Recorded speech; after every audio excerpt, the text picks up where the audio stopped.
আসসালামু আলাইকুম গাইস, আশা করি সবাই ভালো আছেন। আমিও ভালো আছি। চলে আসলাম আরেকটা রান্নার নতুন একটা রেসিপি ভিডিও নিয়ে। তো আজকে গরুর ফ্যাপসা রান্না করব। আর এটা আমাদের এখানে ফ্যাপসাই বলে, কার ওখানে কী বলে আমি জানি না, সবাই কমেন্ট বক্সে জানিয়ে যাবেন।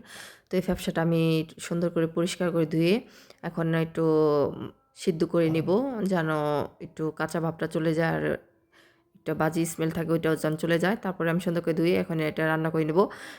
কড়াইতে তেল দেওয়ার পরে পেঁয়াজ মরিচ কুচি, তেজপাতা, স্বাদ মতো লবণটা দিয়ে এখন আমি মশলাটা সুন্দর করে কষিয়ে নেব। পেঁয়াজটা বেশ কিছুক্ষণ ধরে একটু কষিয়ে নেব সুন্দর করে।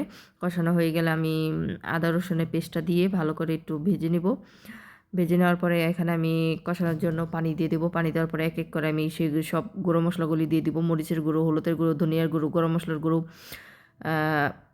এগুলো সব কিছু দিয়ে সুন্দর করে এখন কষিয়ে নিব মশলাটা। একটু সময় নিয়ে কষাবো, কারণ কষানোর উপর ডিপেন্ড করে রান্নাটা কেমন হবো। তো বেশ কিছুক্ষণ ধরে কষানোর পরে আমি কিছু টমেটো কুচি দিয়ে দিলাম। টমেটো কুচিটা দেওয়ার পর আমি সুন্দর করে কষিয়ে নেব। কড়াইতে থেকে যখন তেল ছেড়ে দিবে তখন আমি ওই সিদ্ধ করা ফ্যাপসাটা দিয়ে দিব। সুন্দর করে ফ্যাপসাটা দিয়ে এখন আমি নেড়ে চেড়ে ভালো করে মিশিয়ে নেব মশলার গায়ের সাথে।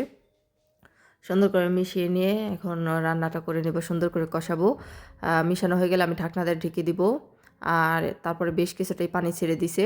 তো এখন আবারও আলতো হাতে একটু নেড়ে চেড়ে সুন্দর করে কষিয়ে নেব। আমি সময় নিয়ে বেশ কিছুক্ষণ সময় নিয়ে সুন্দর করে কষাবো এই রান্নাটা। আর আমার এই ফ্যাপসা বোনাটা যাতে কারো দেখতে ভালো, খেতে ভালো লাগে, তো একবার হলে এভাবে ট্রাই করবেন।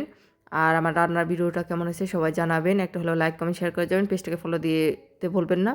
তো এখানে আমি ঝোলের জন্য পানি দিয়ে দিয়েছি। পানি দেওয়ার পরে ঢাকনা দিয়ে দিয়েছি। ঢাকনা খোলার পরে বলক উঠে গেলে আমি বেশ কিছুটা পানি শুকানোর পরে এখানে আমি ভাজা জিরের গুঁড়োটা দিয়ে আমি এখন পুরো শুকনো করে ফেলবো।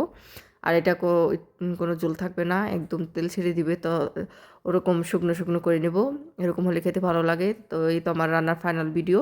রান্নাটা কেমন হয়েছে সবাই জানাবেন। পুরো ভিডিওটি দেখার জন্য ধন্যবাদ।